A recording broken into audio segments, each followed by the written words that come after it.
yang tadi ya hasilnya. Sekarang lagi sedang ada sidang kabinet ini disampaikan. Saya kira ini hal yang positif. Ya. Saya kira itu saja. Ada tindak lanjutnya masukan. Dan saya katakan itu kita sebelumnya ini kami sudah menangkap aspirasi yang seperti itu. Jadi jangan kalian anggap bahwa selama ini kita nggak mengerti permasalahan yang disampaikan ini. Bukan kami tidak mengerti. Dan jangan anggap bahwa ini yang pertama kali kami melihat menerima aspirasi yang seperti masalah korupsi, nepotisme, ya.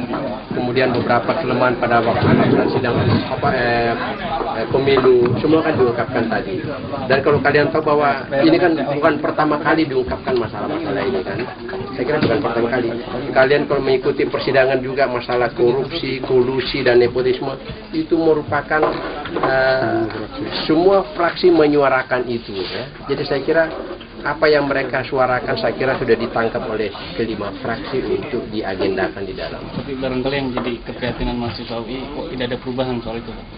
Saya kira tadi saya sampaikan masalah misalnya masalah beberapa perubahan-perubahan atau reformasi bidang politik. Reformasi politik misalnya yang memang yang drastis itu ABRI tidak mentolerir perubahan politik yang drastis. Karena apa?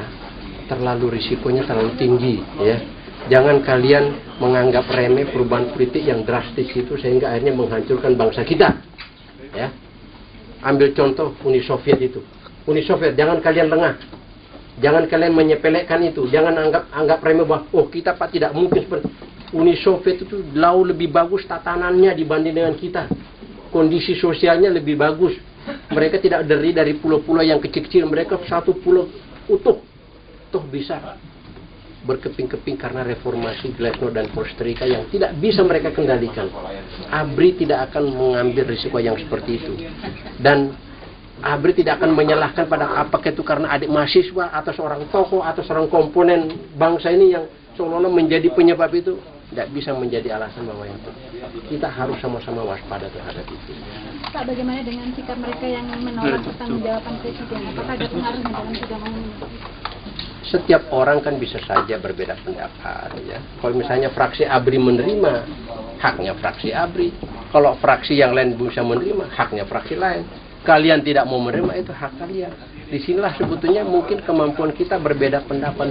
Tetapi jangan juga dipaksakan bahwa kalau dia tidak terima terus kami menerima terus kami harus ikut-ikut tidak terima, tidak bisa juga memaksakan kehendak yang seperti itu. Itulah kita harus menghormati perbedaan pendapat.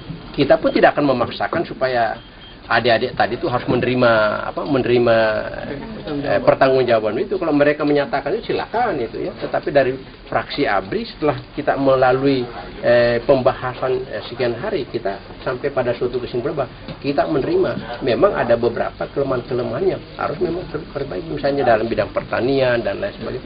Itu memang perlu kita perbaiki. Tapi tidak berarti bahwa semuanya harus dinilai gagal ya.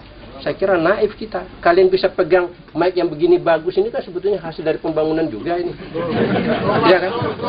Kalian bisa masuk sini, kumpul sini kan hasil dari pembaruan politik juga. Ini kalian bisa kumpul semua di sini. Tapi mungkin semuanya kan tidak kelihatan itu. Ya kan? Kalian bisa hadir semua di sini coba. Kalian nahan saya dalam ini, saya dengan sabar menerima ini semuanya ya kan?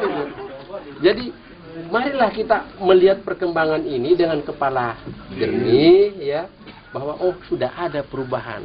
Kalaupun perubahan ternyata memang belum secepat seperti apa yang diharapkan, memang perubahan tidak seperti membalik bola tangkap.